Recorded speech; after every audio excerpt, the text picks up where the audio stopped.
Welcome to simple food bro channel అండి. ఇవాళ మనము తెలుగు అరోమాస్ రెస్టారెంట్ కి వెళ్తున్నాం.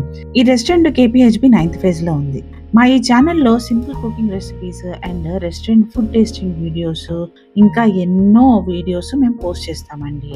సో ఈ ఛానల్ ని మొదటిసారి చూస్తున్నట్టయితే ఇంకా సబ్స్క్రైబ్ చేసుకున్నట్టయితే please like, share and subscribe to this channel. ఇక వీడియోలోకి వెళ్తే ఈ రెస్టారెంట్ వచ్చేసి మధ్యాహ్నము 12:30 నుండి రాత్రి 12:30 వరకు ఓపెన్ ఉంటుంది. ఇక్కడ 30 to 40 మెంబర్స్ కూర్చోడానికి సీటింగ్ ఏరియా ఉంటుందండి. లోపల అంబియన్స్ అంతా తెలుగు ఇంటి పాత సంప్రదాయాల పెయింటింగ్స్ తోటి నిండిపోయి ఉంటుంది. మెనూ చూసుకుంటే ఇలా ఉంటుంది.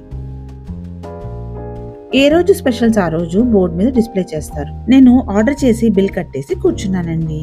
నేను ఆర్డర్ చేసింది చికెన్ ఫ్రై పీస్ పులావు, కాజు మష్రూమ్ పులావు, కాజు కోడి పకోడీ. ఉన్న కొంచెం క్రౌడ్ కి సర్వీస్ చాలా స్లో అనే చెప్పుకోవాలి. మేబీ నేను 9:30కి వెళ్ళానేమో, అందుకనేమో స్లో ఉంది కొంచెం సర్వీస్. ఫస్ట్ వచ్చింది చికెన్ పకోడీ. క్యాషూతో, కరేపాకుతో, మిర్చితో డీప్ ఫ్రై చేసి ఇచ్చాడు. స్పైసీగా ఉంది. నేను దీనికి 7 out of 10 రేటింగ్ ఇస్తానండి.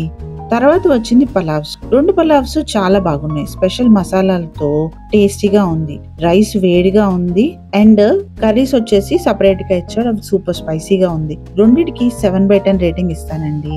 అదేంటో అన్ని పలావులతో పాటు ఒక స్వీట్ ఇస్తున్నాడు, రవ్వ లడ్డు. నేను ఎందుకో అనుకున్నాను, కానీ తిన్న తర్వాత తెలిసిందండి చాలా స్పైసీ ఫుడ్ తర్వాత ఒక స్వీట్ తినాలి అని. నేను చిన్న ఫీడ్బ్యాక్ ఇచ్చాను, లడ్డు సైజ్ పెంచండి బాబు, చాలా స్పైసీగా ఉంది ఫుడ్ అని.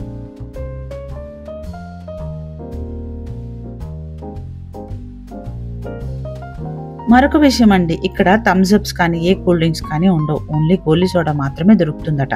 ఈ వీడియోకి ఇంతేనండి. ఇలాంటి మరిన్ని food stories and simple homemade recipes కోసము please like, share and subscribe to this channel. See you in the next video.